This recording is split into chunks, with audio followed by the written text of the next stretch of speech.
తీసుకున్న ఈ కీలక నిర్ణయంతో పలు పరిణామాలు చోటు చేసుకుంటాయి అన్న టాక్ వినిపిస్తోంది. ఈ కేసులో లోతైన విచారణ జరిపి బాధ్యులను గుర్తించేందుకు రిటైర్డ్ ఐఏఎస్ అధికారి దినేష్ కుమార్ ఆధ్వర్యంలో ఏకసభ్య కమిషన్ను నియమించింది. కల్తీ వ్యవహారానికి సంబంధించి గతంలో సిట్ సేకరించిన ప్రాథమిక ఆధారాలను నివేదికలను దినేష్ కుమార్ కమిషన్ నిశితంగా పరిశీలించనుంది.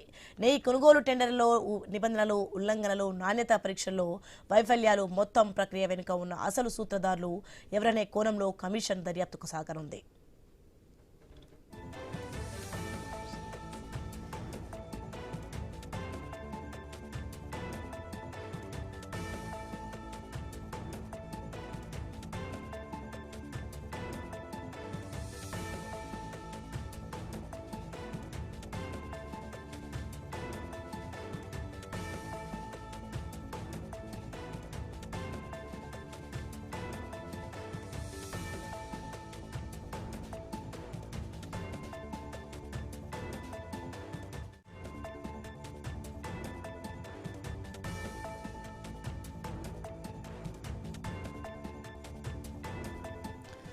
ఇక 45 రోజుల్లోగా పూర్తి స్థాయి నివేదికను ప్రభుత్వానికి సమర్పించాలని గడువు విధించింది. దీంతో దోషులెవరో తేలిపోయే అవకాశం ఉందన్న టాక్ వినిపిస్తోంది.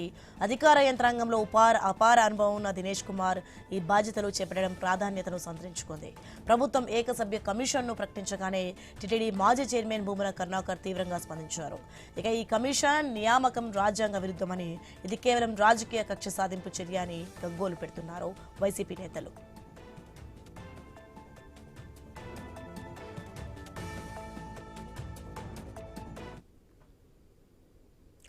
ఇక దర్యాప్తు ప్రారంభం కాకముందే వైసీపీ విమర్శలు చేయడం కూడా రివర్స్ అవుతోంది. ఎక్కడ దొరికిపోతామనే భయం వైసీపీ నేతల్లో కనిపిస్తోందన్న సెటైర్లు వినిపిస్తున్నాయి.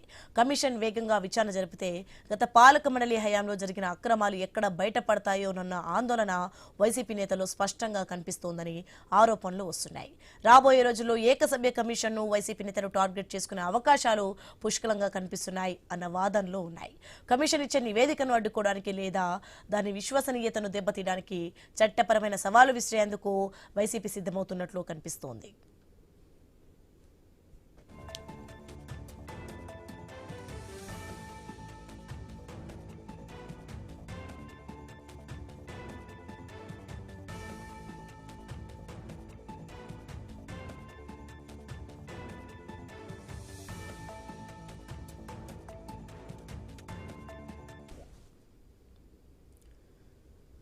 ఇక ఇప్పటి వరకు జరిపిన విచారణ పరిస్థితి ఏంటి? ఇక సిబిఐ విచారణలో ఏం తేలింది? ఏసీబీ విచారణలో కల్తీ నెయ్యిపై ఏం తేల్చారు? సిట్ దాఖలు చేసిన ఛార్జీ షీట్లో ఏముంది? ఏకసభ్య కమిషన్ ఎలాంటి విచారణ చేస్తుంది? ఏకసభ్య కమిషన్లో ఎలాంటి నిజాలు వస్తాయి? కమిషన్ పై వైసీపీ ఎందుకు ఆరోపిస్తుంది? రైట్, ఇదే అంశానికి సంబంధించి మరింత సమాచారం న్యూస్ నుంచి మా కొలీగ్ ఆశా లైవ్ లో సిద్ధంగా ఉన్నారు. ఆశా, మొత్తానికి చూస్తున్నాం టీటీడీ కల్తీ నెయ్యి ఇష్యూ అయితే రోజుకు మలుపు తిరుగుతుంది. ఏంటి దీనికి సంబంధించిన అప్డేట్స్? Good afternoon Soni. కల్తీ నెయ్యి వ్యవహారం తెర మీదకి వచ్చిన తర్వాత అనేక మలుపులు తిరుగుతూనే ఉంది. నిన్న మనం శాసనమండలి చూస్తే కనుక వైసీపీ ఎమ్మెల్సీలు చేసిన దానికి, ఆ తర్వాత జరిగిన పరిణామానికి ఆ ఫోటోలు తీసుకురావడము, ఆ ఫోటోలు మరి షూలు చెప్పులు వేసుకున్నారని, కాదు మేమే ఇప్పించి తీసుకెళ్లాము, ఇప్పమని చెప్పాను అంటే షూలు చెప్పులు మీరు బయట వదిలేసి వెళ్ళండి, ఫోటోలు ముట్టుకోవద్దని చెప్పి బొత్స సత్యనారాయణ చెప్పినట్టుగా ఆధారాలు ఉంటే చెప్పండి, వారు మేము పనిష్ చేస్తామని చెప్పి ఈ విధంగా నిన్న ఒక పొలిటికల్ హైడ్రామా నడిచింది ఈ కల్తీనే ఇష్యూకి సంబంధించి. ఆ వ్యవహారాలన్నీ కూడా మనం మాట్లాడుతున్నాం. అయితే నిన్న యాక్ సభ్య కమిషన్ తెర మీద తీసుకొచ్చింది ప్రభుత్వం. ఇంతకుముందు సిబిఐ సిట్ కూడా ఇచ్చింది కదా, ఆ నివేదిక ఇచ్చింది. ఆ నివేదిక షార్ట్ షీట్ ఇచ్చారు. దీంట్లో ఏమేం కలిసింది, ఎవరు దోషులు, ఏ విధంగా నిబంధనలు మార్చారు, ఏ విధంగా లడ్డూని తయారు చేశారు, ఇవంతా ఒక విధానంగా ఉంది. అయితే ఇప్పుడు ఈ నివేదికకు సంబంధించి ఎప్పుడైతే కమిషన్ వేశారో ఎక్సెప్ట్ కమిషన్ సంబంధించి విమర్శలు వస్తున్నాయి అటుపక్క ప్రతిపక్షం నుంచి. ప్రతిపక్షంగా అంటే గత అధికార పార్టీ, ప్రస్తుతం ప్రతిపక్షంగా చెప్తున్నటువంటి వైఎస్ఆర్సీపీ నేతలు ఖండిస్తూ ఉన్నారు. ఇది ఎంతవరకు కరెక్ట్, ఈ విధంగా కావాలని చెప్పి మమ్మల్ని ప్రజల ముందు దోషులుగా నిరూపించడానికి, దోషులుగా నిలబెట్టడానికి చేసే ప్రయత్నంగానే ఉంది తప్ప దీంట్లో జరిగేదేమీ లేదు అంటూ కూడా మాట్లాడుతున్నారు. అసలు కమిషన్ వేస్తే కదా, అది కూడా 45 రోజుల్లో నివేదిక ఇవ్వాలని చెప్పి ప్రభుత్వం స్పష్టంగా చెప్తుంది. యాక్సెప్ట్ కమిషన్ కూడా ఇంకా కమిషన్ ముందుకు రాలేదు, కమిషన్ ఇంకా విచారణ చేయలేదు. ఈ లోపే ఎందుకు వైసీపీ నేతలకి ఇంత అసహనం, లేదంటే కనుక ఇంత ధైర్యం ఎందుకు లేకుండా పోతుంది? దొరికిపోతామని భయపడుతున్నారా, లేకపోతే మీరు చేసి అన్ని కూడా ప్రజల ముందు తేలుతాయని చెప్పి భయపడుతున్నారా అనేది మరొక విషయం తెర మీదకి వస్తుంది. అసలు ఏంటి, ఏం జరుగుతోంది? మన స్క్రీన్ లో కూడా చూస్తున్నాం కదా, నిన్నంతా అంటే గత 4 రోజుల నుంచి అసెంబ్లీ సెషన్స్ లో జరుగుతున్నటువంటి తీరు ఇదే. మండలిలో విషయానికి వస్తే, ఎందుకంటే శాసనసభలో వైఎస్ఆర్సీపీ ఎమ్మెల్యే లేరు కాబట్టి ఆ రోజు గవర్నర్ ప్రసంగానికి వచ్చారు. ప్రసంగం స్టార్ట్ కాకముందే వాకౌట్ చేశారు, వెళ్ళిపోయారు. ఆ తర్వాత మండలిలో జరుగుతున్న పరిణామాలు చూస్తూ ఉన్నాం. ఏదైనా ఉంటే మాట్లాడదాము, వివరాలతో పాటు ఆధారాలతో పాటు మాట్లాడదామని చెప్తున్నారు. కానీ ఇష్యూస్ టర్న్స్ విత్ టర్న్స్ తిరుగుతూనే ఉన్నాయి. మాట్లాడదాం, అసలు ఏం జరగబోతుంది, ఏంటి ఈ ఏకసభ్య కమిషన్ ఈ 45 రోజుల్లో ఎటువంటి నివేదిక ఇవ్వబోతోంది, ప్రభుత్వం ఏ విధంగా ముందుకెళ్ళబోతుంది, దీనికి సంబంధించి వైసీపీ రియాక్షన్ ఏంటని కూడా తెలుసుకుందాం. మనతో పాటు డిబేట్ లో పార్టిసిపేట్ చేస్తున్నారు షేక్ మొయినుద్దీన్ గారు, వైఎస్ఆర్సీపీ రాష్ట్ర కార్యదర్శి, మేడా విజయశేఖర్ రెడ్డి గారు ఉన్నారు టీడీపీ నుంచి. నమస్తే అండి, వెల్కమ్ టు ద షో ఇద్దరికి కూడా. నమస్తే మేడం. ఫస్ట్ గా విజయశేఖర్ రెడ్డి గారు, గుడ్ ఆఫ్టర్నూన్ అండి. Good afternoon. Good afternoon Asha garu. Yes, good afternoon అండి. అధికారం మీ చేతిలోనే ఉంది. సిబిఐ సిట్ నివేదిక వచ్చింది, చార్జ్ షీట్ వచ్చింది, అన్నీ వచ్చాయి. ఏమేం చెప్పారు ఏంటి అనేది కూడా మంత్రులు బహిర్గతంగా వచ్చి చెప్తున్నారు. చార్జ్ షీట్ లో ఎవరెవరి పేరు. ఇప్పుడు మళ్ళీ ఏకసభ్య కమిషన్ అని చెప్పి తెర మీద తీసుకో అంటే గతంలో కూడా చెప్పారు. ఎందుకు, ఏంటి, దీని ద్వారా ఏం తెలిసే అవకాశం ఉంది? కేవలం ఆ నివేదికలో వచ్చినటువంటి వివరాలను కాకుండా పక్కదారి పట్టించి లేని వారిని పేర్లు కూడా ఇంక్లూడ్ చేయడానికి మాత్రమే ప్రభుత్వం ఈ విధంగా ఏకసభ్య కమిషన్ అంటుంది వైఎస్ఆర్సీపీ. ఏంటి దీని కారణం ఏంటి? ఏవే విషయాలు తెలిసే అవకాశం ఉంది? ఒకటి, ఇప్పుడు 2024 జూలైలో ఎన్డీటీవీ రిపోర్ట్ వచ్చింది. రిపోర్ట్ ఇచ్చిన వెంటనే చర్యలు తీసుకున్నారా? తీసుకున్నా కదా. దానికి సిట్ దర్యాప్తు అంటే ఏదైనా సరే ఒక పద్ధతి ప్రకారం కొంతమంది అధికారులను వేసి ఆ అధికారుల ద్వారా ఒక కమిటీ ఒక కమిటీలో కొంతమంది అధికారులను పెట్టి ఆ కమిటీ ద్వారా ఏదైనా కొన్ని రికమెండేషన్ తీసుకొని తద్వారా మనం ఏదైనా తీసుకోవాలి. కానీ ఇప్పుడు ఏం జరిగింది, ఎన్డీటీవీ రిపోర్ట్ తర్వాత ఆ రోజు వెజిటబుల్ ఆయిల్స్, జంతువులు కలిసి అని వచ్చింది. వెంటనే ఏం చర్యలు తీసుకోవాలా? తర్వాత మనం సిట్ దర్యాప్తు చేశాం. వైసీపీ వారు సుప్రీంకోర్టుకి వెళ్ళారు. సుప్రీంకోర్టు ఆధ్వర్యంలోనే సిట్ దర్యాప్తు జరిగింది. సిట్ దర్యాప్తులో చంద్రబాబు నాయుడు గారు కావచ్చు, లేదంటే పవన్ కళ్యాణ్ కావచ్చు, ఏ సంబంధము లేదు. పూర్తిగా సుప్రీంకోర్టు పర్యవేక్షణ నడిచింది. తర్వాత వాళ్ళు ఎన్డీఆర్ఐ రిపోర్ట్ అని, తర్వాత సిఎఫ్టీఆర్ఐ రిపోర్ట్ అని రకరకాలుగా చెప్పారు. సరే, ఎన్డీఆర్ఐ రిపోర్ట్ లో 10% లిమిట్ ఆఫ్ డిటెక్షన్ పెట్టుకున్నారు. అంటే 10% కన్నా ఎక్కువ ఉన్న పదార్థాలే ఆ రిపోర్ట్ లో బయటకు వస్తాయి. సరే, లిమిట్ ఆఫ్ డిటెక్షన్ 10% ఎందుకు పెట్టుకున్నారని మేమైతే క్వశ్చన్ చేయట్లా. ఎందుకంటే ఇది 100 కోట్ల మంది ప్రజల హిందువుల మనోభావాలతో ముడిపడిన సమస్య కాబట్టి దీని ఇంకా పెంచకూడదనే ఒక తాపత్రయంతో మేము ఇంకా దానికి సమస్య చేయట్లా. ఇంకా ఫర్దర్ గా మేము సిట్ దర్యాప్తు అడగట్లా. కానీ సిట్ దర్యాప్తు చేసిన అధికారులు 11 పేజీల నివేదిక పంపించారండి రాష్ట్ర ప్రభుత్వానికి. ఆ 11 ఏముంది?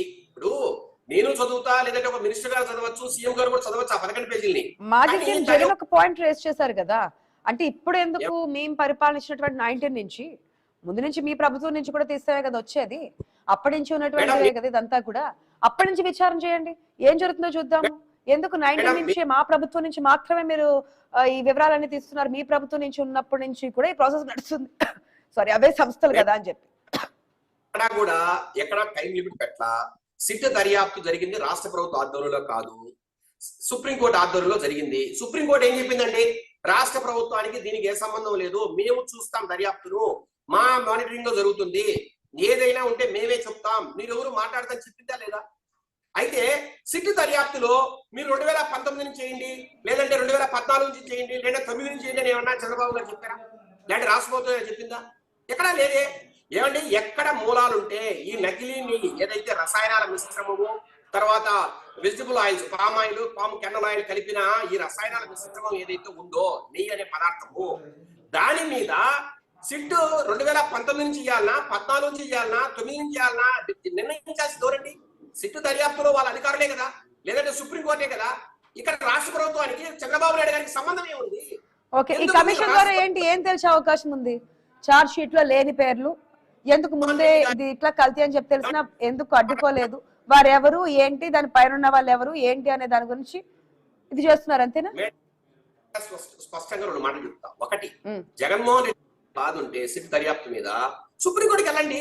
ఆ రోజు వైఎస్ రెడ్డి గారు సుప్రీంకోర్టులో ఒక పిటిషన్ వేశారు కదా, దాని వల్లే కదా సుప్రీంకోర్టు ఆధ్వర్యంలో దర్యాప్తు జరిగింది. ఇప్పుడు మళ్ళా సుప్రీంకోర్టుకి వెళ్ళండి. అయ్యా 2019 నుంచి కాదు 14 నుంచి చేయండి, మీరే వెళ్ళండి. మేమేమైనా వద్దన్నామా? లేదు. ఇప్పుడు కోటూరు చిన్నప్పన్ అనే వ్యక్తి ఇంత డబ్బు తీసుకున్నాడు, ₹1 కోటి ట్రాన్సాక్షన్ ఇంత క్యాష్ తీసుకున్నాడని కరెక్ట్గా సిట్ దర్యాప్తు చెప్పింది. అంటే కాడు రప్పని చిన్నప్పని ఎవరండి? వైవి సుబ్బారెడ్డి పిఏ కదా. మరి వైవి సుబ్బారెడ్డి పేరు ఎందుకు లేదు సిట్ దర్యాప్తులో? ఇవన్నీ కూడా చాలా అదే వారడుతుంది కూడా అదే. ఎవరైతే లేరో దీంట్లో ఎవరు పేర్లు అయితే లేవో వారిని ప్రత్యేకంగా ఇరికించే ప్రయత్నంలో భాగంగానే సిబిఐ సిట్ ఇచ్చినా లేదంటే కనుక ఏ నివేదిక ఇచ్చినా సరే లేని వాళ్ళు ఎవరైతే ఉన్నారో వారిని ఇరికించే ప్రయత్నంలో భాగంగానే ఇప్పుడు ఏకసభ్య కమిషన్ ఏర్పాటు చేసింది కూటమి ప్రభుత్వం అంటున్నారు. ఏదైతే సిట్ దర్యాప్తు 11 పేజీల నివేదిక ఇచ్చిందో ఆ నివేదికలు ఏంటి, దాని పర్యవసానాలు ఏంటి, దీని మీద ఏమేమి చర్యలు తీసుకోవాలి? ఇప్పుడు కేవలము వైవి సుబ్బారెడ్డి, భూమన కరుణాకరెడ్డి కాదు కదండి. అప్పుడు చాలా మంది ఐఏఎస్ ఆఫీసర్లు పనిచేశారు, ధర్మారెడ్డి గారు పనిచేశారు, అనిల్ కుమార్ సింగ్ గారు పనిచేశారు, ఆయన బాలాజీ అకౌంటెంట్ జనరల్ బాలాజీ ఉన్నారు. ఓకే, మీ వర్షన్ ఈ విధంగా ఉంది కదా. ఒక్క నిమిషం వైఎస్ఆర్సీపీ అభిప్రాయం కూడా తెలుసుకుందాం, ఎందుకంటే వారు కూడా మాట్లాడుతున్నారు. నిన్న ఈ సభకు సంబంధించిన తర్వాత మండలి సభ్యులు కూడా బయటకు వచ్చి మాట్లాడారు, ఎమ్మెల్సీలంతా. ఒక్క నిమిషం విజయశేఖర్ గారు. మోనద్దన్ గారు గుడ్ ఆఫ్టర్నూన్ అండి. మోనద్దన్ గారు ఏకసభ్య కమిషన్ అని చెప్పి తీసుకొస్తున్నారు. ఎందుకంటే గతంలో మీ ప్రభుత్వ అధికారంలో ఉన్నప్పుడే ఎన్డీడీబీ రిపోర్ట్ ఇవ్వడం, దాంట్లో కల్తీ జరిగిందని రావడం, అయినా సరే ఎందుకు యాక్షన్ తీసుకోకుండా దాన్ని కంటిన్యూ చేస్తున్నారు. అసలు అప్పటి నుంచి ఏం జరిగింది, ఎవరు దాని వెనుకున్నటువంటి పాత్రదారులు, సూత్రధారులు, వారి పేర్లు ఛార్జ్ షీట్ లో లేవు. కాబట్టి ఇప్పుడు వారందరినీ ఎవరైతే ఉన్నారో ఈ పాపంలో ఎవరైతే పాత్రదారులు, సూత్రధారులు, తెర వెనుక వచ్చి నడిపించినటువంటి నాయకులు ఎవరైతే ఉన్నారో వారందరినీ కూడా ఖచ్చితంగా మేము ముందు తీసుకొస్తామని చెప్తున్నారు ఈ ఏకసభ్య కమిషన్ ద్వారా. సోదరుడు విజయ్కి తర్వాత విజయ్ అనండి చెప్పండి. విజయ్ గారికి, ఐన్యూస్ ప్రేక్షకులకు, ఆశా గారికి నా హృదయపూర్వక నమస్కారాలు. సార్, ఇప్పుడు అతను ఏకసభ్య కమిషన్ అన్నారు, చాలా మంచిది question, good question, accept it. ఏకసభ్య కమిషన్ తేలుస్తుంది, సిట్ దర్యాప్తు తెచ్చింది రాష్ట్ర పరిధిలో అని చెప్పారు. అదే సిట్ చంద్రబాబు నాయుడిని అదే మద్యం కుంభకోణంలో దోషిగా తెలిసింది కదా సార్. అదే స్కిల్ డెవలప్మెంట్ కేసులో సిట్టే దోషిగా తెలిసింది కదా సార్. మర్చిపోయారా? సిట్టు వేస్తే, ఏకసభ్య కమిషన్ వేస్తే అదే కరెక్ట్ అయినటువంటి అయితే అదే దానిపైన అంత ఇది ఉన్నప్పుడు మీకు అంత కరెక్ట్ అటువంటి ఆన్సర్ వస్తుంది దానిపైన అన్నప్పుడు అదే స్కిల్ డెవలప్మెంట్ పైన అదే సిట్ కదా కేసు వేసింది మీ పైన. మీరు ఎందుకు ఆ కేసును విత్డ్రా చేయించుకున్నారు, ఎందుకు కొట్టించుకున్నారు, ఎందుకు క్యాన్సిల్ చేసుకున్నారు? అంటే సిట్ ఏమీ లేదు కాబట్టి కొట్టేశారు కాదు. ఇప్పుడు మీరు అడిగిన దాంట్లోనే ప్రశ్న ఉంది. మీరు అడిగిన ప్రశ్నలోనే మరొక ప్రశ్న ఉంది. అంటే మీరు అప్పుడు దాన్ని యాక్సెప్ట్ చేసి అన్ని చేయించారు, ఇప్పుడు ఈ కమిషన్ మీరు యాక్సెప్ట్ చేస్తున్నారా? నా మాట వినండి మేడం, నా మాట వినండి, నేను చెప్పేది ముందు వినండి. ఏ సిట్ అయితే స్కిల్ డెవలప్మెంట్ చంద్రబాబు నాయుడు అధికార దుర్యోగం పాల్పడ్డాడని లెక్కిస్తే ఆ కేసు కొట్టించుకున్నారు. ఈ రోజు దినేష్ కుమార్ గారు ఏకసభ్య కమిషన్ వేశారు. ఇది ఇట్ట తిరిగి పోయి మెడకి ఇరుక్కుంది టీడీపీ వారికే. వైఎస్ఆర్సీపీ ప్రభుత్వంలో ఎటువంటి కల్తీ జరగలేదు. కేవలం రాజకీయ దురుద్దేశంతోనే ఒకవేళ ప్రభుత్వం మీరన్న విధంగా దురుద్దేశంతో వ్యవహరించి కావాలని చెప్పి గత ప్రభుత్వం మీద నిందలు మోపే ప్రయత్నం చేస్తే, లేదంటే గుడ్డగాల్చి మీదేసే ప్రయత్నం చేస్తే అది తిరిగి వారికి ఎఫెక్ట్ అవుతుంది. ఎందుకంటే గతంలో చాలా సందర్భాల్లో చూసాం ఈ విధంగా కావాలని చెప్పి కోర్టులో పెట్టిన కేసులు పెట్టిన అరెస్టులు చేపించినా ఏ విధంగా ఉంటుంది ఏంటి ప్రజలు తీర్పేంటి అనేది ప్రజలు చాలా స్పష్టంగా ఉంటారు, ఏ విషయాన్ని మర్చిపోరు. నాయకులు మాట్లాడి వదిలేస్తారేమో కానీ ప్రతి మాటని ప్రజలు ఓటు వేసే సమయంలో క్లియర్ కట్ గా గుర్తుపెట్టుకుంటారు. ఒకవేళ తప్పుగా వెళ్తే గనక ప్రజలే శిక్షిస్తారు ఆ ఓటు అనే ఆయుధం ద్వారా. ఇప్పుడు ఈ నివేదిక ఈ కమిషన్ సంబంధించి యాక్సెప్ట్ చేస్తున్నట్టేనా?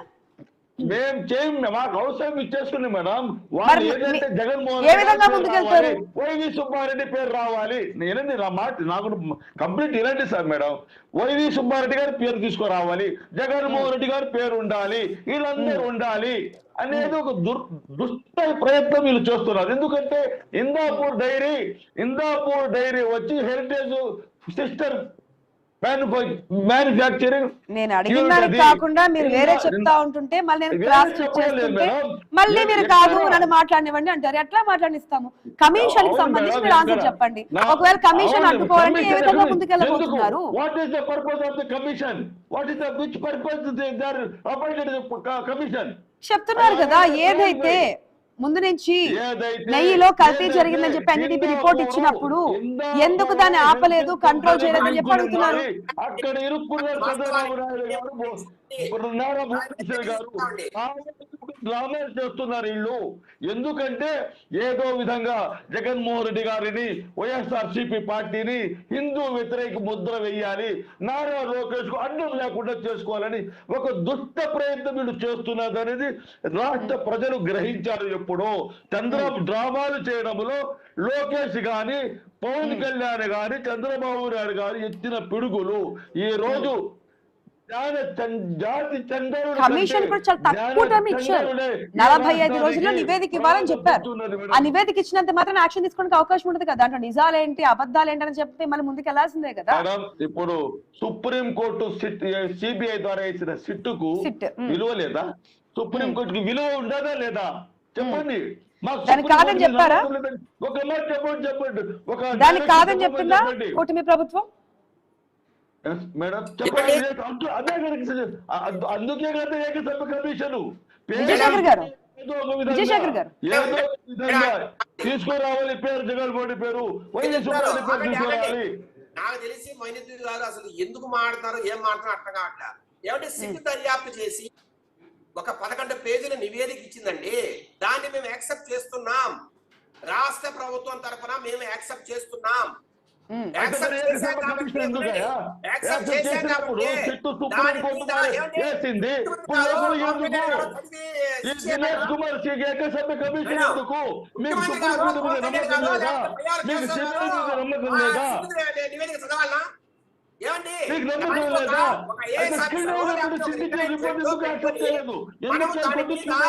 రికమెండేషన్స్ అడుగుతాం.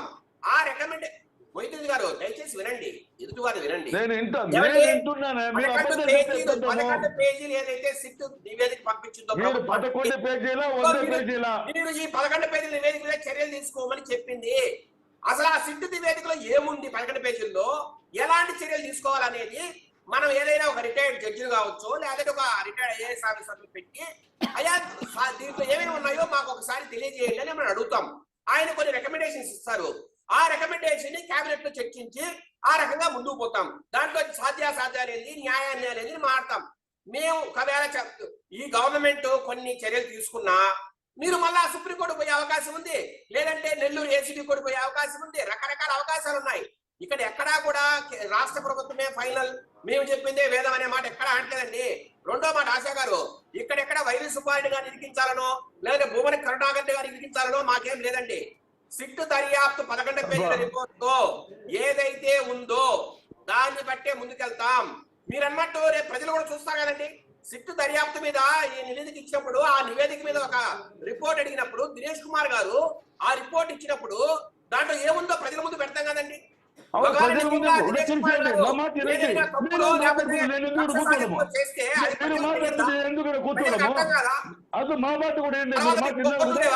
మా మాట కూడా వినండి. మీ మాట ఇప్పుడు దాకా విన్నాం. మా మాట కూడా వినండి. మా మాట వినండి. మీరు కేవలం మీరు మాట్లాడుకుంటూ ఆశా మేడం ఆపండి మేడం. మాట్లాడుకుంటే మా మాటకు వినకుండా అంటే మీరు అడిగిన ప్రశ్నలు సమాధానం వస్తుందిగా. కమిషన్ ఎందుకు పెట్టారు, ఏం చేస్తోంది, కావాలని ఇరికించే ప్రయత్నం అంటే ఏ విధంగా ఉంది, సిట్ రిపోర్ట్ వాల్యూ ఉందో లేదంటే చెప్తున్నారు. మీ పాయింట్ చెప్పండి. అంతే, కేవలం రాజకీయ దురుద్దేశంతో చంద్రబాబు నాయుడు గవర్నమెంట్ ఫెయిల్ అయిపోయింది. విజయశేఖర్ గారు ఒక్క నిమిషం. విజయశేఖర్ గారు ఒక్క నిమిషం. విజయశేఖర్ గారు ఒక్క నిమిషం. విజయశేఖర్ గారు ఒక్క నిమిషం ప్లీజ్. మోహన్ ఆశా మేడం గారు ఇక్కడ ఆంధ్రప్రదేశ్ రాష్ట్ర ప్రభుత్వం సూపర్ 6 అని సూపర్ 7 అట్ట పాపం ఫెయిల్ అయిపోయింది. దగ్గర వెళ్లే పరిస్థితి లేదు. ఎమ్మెల్యేలు ఎంపీలు మాట్లాడేదానికి వారికి అర్హత లేదు, నిరుద్యోగ వృత్తి లేదు. టాపిక్ డివేట్ అవుతుంది కాబట్టి నేను ఈ టాపిక్ నుంచి పక్కకి వెళ్ళట్లేదు ప్లీజ్. ఎందుకంటే మళ్ళీ సూపర్ 6 ఇంటికి వెళ్ళాలంటే అప్పుడు ఇంటింటికి వెళ్ళడము, ఎమ్మెల్యేలు వెళ్ళడము, మాట్లాడి అన్ని చూసాం. గత ప్రభుత్వం చూసాం, అంతకు ముందు కూటమి ప్రభుత్వం చూసాం, ఇప్పుడు మళ్ళీ కూటమి ప్రభుత్వం చూస్తున్నాం. గతం తెలియకుండా లేం, ప్రస్తుతం తెలియకుండా లేం, ప్రజలు గమనించకుండా లేరు. ఇప్పుడు వస్తున్నటువంటి నివేదిక ఏదైతే కమిషన్ చెప్తున్నారో ఆ కమిషన్ కి ఎందుకు వైసీపీ భయపడుతుంది అంటున్నారు. ఇది ప్రజల నుంచి వస్తున్నటువంటి ప్రశ్న. ఒకవేళ విచారణ జరిగిన తర్వాత ఏది లేకపోతే మీరు చెప్పిన విధంగా అది కమిషన్ కాదు, అది బ్రోకర్ కమిషన్ మేడం, కమిషన్ కాదు, అది బ్రోకర్. దినేష్ కుమార్ గారు ఐఏఎస్ ఆఫీసరు చంద్రబాబు నాయుడు గారు హయాంలో ఎస్సీగా పనిచేశారు, చీఫ్ సెక్రటరీకి పనిచేశారు. వాళ్ళు అయ్యా మీరు ఈ విధంగా రాయండి, ఇట్లా విధంగా రా Dinesh Kumar, please mention his name. Dinesh Kumar mention his name. Dinesh Kumar mention his name. Okay, yes sir. Yes boss. Commission ఎందుకు? మీరు చెప్పిన ఆరోపణలే వాస్తవం అనుకుంటే మీరు చూస్తూ ఉంటారా? న్యాయస్థానాలు ఉన్నాయి, చట్టాలు ఉన్నాయి కదా మోయినుద్దీన్ గారు, చట్టాలు ఉన్నాయి కదా, చట్టాలు ఉన్నాయి, కోర్టులు ఉన్నాయి. మీరు ముందుకెళ్తున్నారు, కోర్టులో కేసులు వేస్తున్నారు.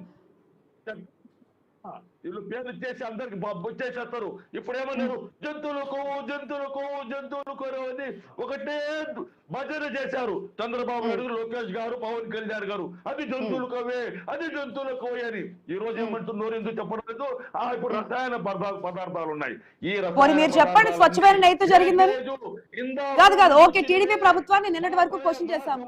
ఇప్పుడు మీరు చెప్పండి, స్వచ్ఛమైన నెయ్యితో ఎటువంటి అపవిత్రత జరగకుండా, ఎటువంటి కల్తీ జరగకుండా, పాలు ద్వారా తీసినటువంటి మీగడ, దాని ద్వారా తయారైనటువంటి నెయ్యితోనే ఎటువంటి కల్తీ జరగకుండా తిరుపతి లడ్డు తయారు చేసామని చెప్పండి. మీరు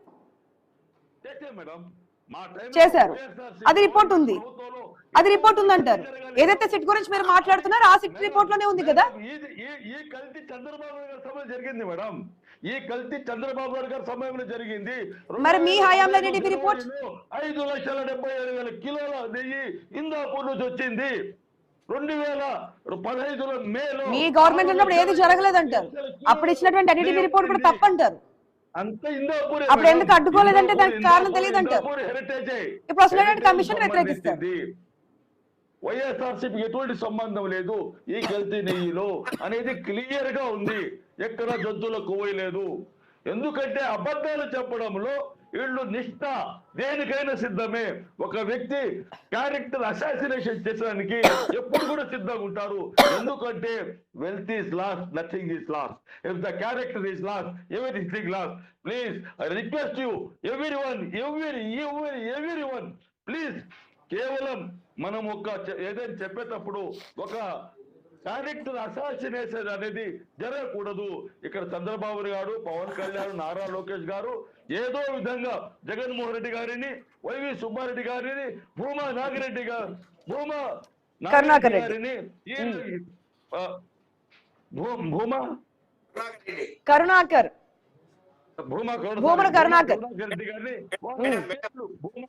రెడ్డి గారిని వాళ్ళ పేరు ఏదో విధంగా ఈ దినేష్ కుమార్ సిట్ ద్వారా తీసుకువచ్చి ఓకే, ఇది మీ అభిప్రాయం, ఇది మీ వాళ్ళ అభిప్రాయమే కదా, ఆధారాలు ఎక్కడ లేవు కదా. వేరేది కాదు మేడం, ఇది వేరేది కాదు. ప్రజల సొమ్మును దారాదత్తం అసలు విచారణ జరగకుండానే ఎందుకు అడ్డుకుంటుంది అంటే గతంలో జరిగిన బయటకు వస్తాయని చెప్పి భయపడుతుంది వైసీపీ అంటున్నారు. దానికి సమాధానం చెప్తారు. ఆశా మేడం గారు ఈ రోజు కోర్టులో, సుప్రీం కోర్టులో ఉన్నది. సిబిఐ పూర్తిగా ఆధారాలతో షీట్ వేసింది. రిపోర్ట్ అంతా వారి దగ్గర ఉంది. ఇప్పుడు అక్కడ హియరింగ్ జరగాలి, నంబర్ రావాలి. ఎన్ని జరిగిన తర్వాత అప్పుడు దాకా wait and see what happened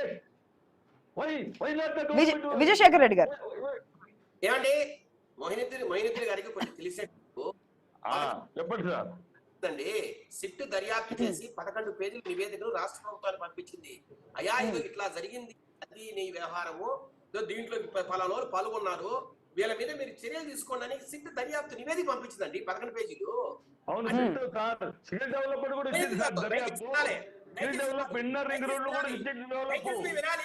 మీకు తెలియని తర్వాత మాట్లాడమాకండి, తెలిసే మాట్లాడుతున్నారు మీరు. నేను అడుగుతా సూటిగా, మిమ్మల్ని అడుగుతున్నా, సిట్ దర్యాప్తు ఒక నివేదిక పంపించిన తర్వాత రాష్ట్ర ప్రభుత్వానికి చర్యలు తీసుకోవద్దంటారా, తీసుకోమంటారా? సింపుల్. రెండోది,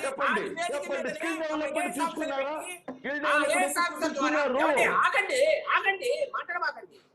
ఏమంటే ఆ ఐఏఎస్ ఆఫీసర్ ద్వారా, ఎందుకంటే వాళ్ళు నిష్ణాతులు, చదువుకున్న వ్యక్తులు, రూల్స్ తెలిసిన కాబట్టి వాళ్ళ ఆధ్వర్యంలో టెక్నికల్ గా ఉన్న ఇష్యూస్ అన్నింటినీ మీరు ఒకసారి చూసి మీరు ఏమేమి రికమెండేషన్ చేస్తారో చేయండి అని చెప్పి దినేష్ కుమార్ గారికి అప్పగించారు. ఆయన 45 రోజుల్లో నివేదిక ఇస్తారు. ఆ నివేదికను అసెంబ్లీలో పెడతారు, కేబినెట్ లో పెడతారు, అన్ని రకాల చర్చించే దాని మీద చర్యలు తీసుకుంటారు. మీకు కోర్టు మీద విలువ ఉంటుంది. రెండో మాట ఈయన ఇందాపూర్ గురించి మాట్లాడతాను మొదటి గారు. ఏమంటే ఈ రోజు పూర్తిగా కూరుకుపోయిన నేపథ్యంలో జగన్మోహన్ కావచ్చు, వైవి సుబ్బారెడ్డి కావచ్చు మాట్లాడతారు.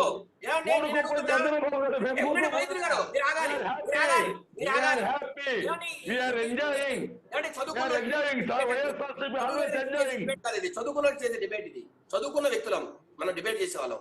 దయచేసి వినండి. మీరు మాట విన్నాగా నేను అంటున్నా ఉండండి. ఇప్పుడు ఏమంటే వీళ్ళు ముగ్గురు ఉండండి. ఇప్పుడు ముగ్గురు కూరుకుపోయారు కాబట్టి ఎదుటి వాటిలో ప్రోత్సల్లాలి. నేను అడుగుతున్నా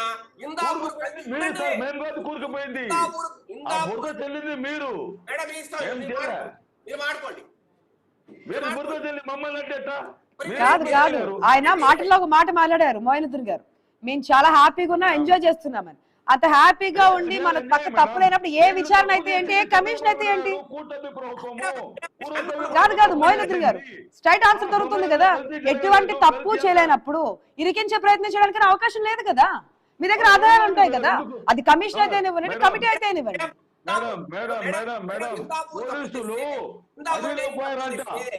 మేము చర్యలు తీసుకోవద్దని చెప్పామా? సిబిఐ దర్యాప్తు చేయొద్దని చెప్పామా? 2019 నుంచి కాకుండా 14 నుంచో 9 నుంచో చేయొద్దని ఏమన్నా చంద్రబాబు నాయుడు గారు చెప్పారా? పూర్తిగా సుప్రీంకోర్టు అర్థంలో జరుగుతుందండి. జగన్మోహన్ 45 రోజుల పాటు విచారణ చేసిన నివేదిక ఇవ్వమని చెప్పారు కదా. ఎప్పటి నుంచి ఎప్పటి వరకు ఈ టైం స్పాన్ ఏంటి? విజయభాస్కర్ రెడ్డి గారు ఏమంటే జగన్మోహన్ రెడ్డి కావచ్చు, భూమని కర్ణాకర్ కావచ్చు, ఏదైనా సమస్య ఇందాపుట్టు లేదు హెరిటేజ్ తో ఉంది, సుప్రీంకోర్టుకి వెళ్ళండి. మొన్న లాస్ట్ టైం వేశారు కదా పిటిషన్, వైవి సుబ్బారెడ్డి పిటిషన్ వేశారు కదా. మీరు వెళ్ళి పిటిషన్ ఏంటి? ఇందాపూర్ నీకు తెలుసండి. ఎవరన్నా వద్దంటున్నావా? ఇందాపూర్ కు హెరిటేజ్ కూడా సంబంధం కూడా నీకు తెలుసండి. ఏమంటే ఈ రోజు ఢిల్లీ హైకోర్టు స్పష్టంగా చెప్పింది, హెరిటేజ్ కు మీరు మాడే మాటలకు సంబంధం లేవు. నేను అదే చెప్తూ ఉన్నా. దాని గురించి క్లారిటీ వస్తుంది. కోర్టులో ఉన్న విషయాల గురించి ఇప్పుడు మనం ప్రస్తావించడం కూడా సరైన పద్ధతి కాదు. ఈ విషయమే కాదు, ఏ విషయమైనా సరే కోర్టులో ఉన్నప్పుడు, కోర్టులో ఆల్రెడీ నడుస్తున్నప్పుడు, కోర్టు ఇచ్చినటువంటి తీర్పుల తర్వాత కూడా మనం కాంగొండాల్సిన అవసరం ఉంటుంది. కాబట్టి నేను దాని గురించి మాట్లాడడం లేదు. కమిటీ కమిషన్ సంబంధించే మాట్లాడుతున్నాం. మేడం హెరిటేజ్ వారు కోర్టులో రెజల్యూషన్ తీసుకున్నారండి. ఇప్పుడు కాదండి, 30 years బ్యాక్. ఎందుకంటే చంద్రబాబు నాయుడు గారు ఈ రాష్ట్రంలో ప్రముఖ నేతగా ఉన్నారు కాబట్టి అధికారాన్ని అడ్డం పెట్టుకుని మేము టెండర్లు తెచ్చుకున్నామనే చట్ట పేరు వద్దని వారు టెండర్ లో ఎక్కడా పట్టుకోవట్లేదండి. గవర్నమెంట్ టెండర్ లో మీరు ఒకసారి చూడండి. 2014 నుంచి 19 దాకా చంద్రబాబు నాయుడు గారు సీఎం ఉన్నప్పుడు ఈ 45 రోజుల నివేదిక వచ్చిన తర్వాత, దాంట్లో విచారణ జరిగిన తర్వాత ఎవరైతే దోషులు ఉన్నారో వారి మీద యాక్షన్ సిద్ధంగా ఉందా ప్రభుత్వం? ఖచ్చితంగా మేడం. ఏమంటే ఇది 100 కోట్ల హిందువుల మనోభావాలకు సంబంధించిన విషయం, వారి మనసులో గాయపరిచిన అంశం. దీని మీద చర్చ జరగాలండి. దేశమంతా చర్చ జరగాలి. ఏదైతే వైసీపీ ఫైనల్ గా విజయభాస్కర్ రెడ్డి గారు ఏదైతే వైసీపీ అనుమానం కానీ లేదంటే గనక అసహనం వ్యక్తం చేస్తున్నటువంటి అంశం ఏదైనా ఉందంటే, ఇప్పటి వరకు ఏదైతే పేర్లు లేవో వైవి సుబ్బారెడ్డి గానీ, భూమన కరుణాకర్ రెడ్డి గానీ చార్జ్ షీట్ లో పేర్లు లేవు కాబట్టి వీరిని నిరికిచ్చే ప్రయత్నంలో భాగంగా ఈ కమిషన్ అనేది ఒకటి తీసుకొచ్చింది కూటమి ప్రభుత్వం అంటున్నారు. నిష్పక్షపాతంగా ఒక నిమిషం నిష్పక్షపాతంగా ఏ ఉందో అదే విచారణ చేసి ప్రజల ముందు పెట్టే అవకాశం ఉంటుందా? ఖచ్చితంగా మేడం. ఇదంతా ప్రీమెచ్యూర్ టాక్. మనం ఏదేదో భయపడి ఏదేదో చేస్తారేమో అని భయపడుతున్నారు. ఇవన్నీ ప్రీమెచ్యూర్ టాక్స్. ఇవన్నీ అసలు ఏముంది ముందు అసలు తేల్చనివ్వండి. దినేష్ కుమార్ గారిని ఒక రిపోర్ట్ ఇవ్వనివ్వండి. దాంట్లో ఏముంది ఆ రోజు మాట్లాడదాం. ఇదే ఆ రోజు మాట్లాడదాం. తప్పకుండా ఇదే 45 రోజులు నివేదిక కదా. 45 రోజులు కదా టైం గడువు తర్వాత నివేదిక ఇస్తారు కదా. ఇచ్చిన తర్వాత మళ్ళీ మాట్లాడదాం. అసలు ఎందుకు ఈ నివేదికలో వీళ్ళ పేర్లు వచ్చాయి, ఎక్కడి నుంచి ఎక్కడికి విచారణ చేశారు, ఏ విధంగా విచారణ చేశారు అనేది. తప్పు ఉంటే గనక ప్రజలే చూస్తారు. మళ్ళీ చెప్తున్నాము, ఏ ప్రభుత్వం ఉన్నా తప్పుగా ముందుకు వెళ్ళి వ్యక్తిగత కారణాలతో ఏదైనా మనము వారిని ఇబ్బంది పెట్టాలి, లేదంటే అరెస్టులు చేయాలి, హింసించాలి అని చెప్పి ఏదైనా అధోరణంతో ఉంటే కనుక ప్రజలు తప్పకుండా చూస్తారు, దానికి బదులు ఇస్తూ ఉంటారు. ఎందుకంటే ఏదైతే బిఆర్ నాయుడు గారు నందిని నెయ్యి గురించి చాలా గొప్పగా చెప్పారు. 45 రోజుల తర్వాత నివేదిక వస్తుంది కదా, ఆఫ్టర్ దట్ మాట్లాడదాం. ఏ విధంగా ఉంది నివేదికలో పేర్లు ఏంటి, విచారణ ఏ విధంగా జరిగింది అనేది కూడా. Thank you so much debate లో పార్టిసిపేట్ చేసిన ఇద్దరికి కూడా. ఇది వాళ్ళ క్వశ్చన్. ఎవరు కీప్ వాచింగ్ ఐ న్యూస్. నమస్తే.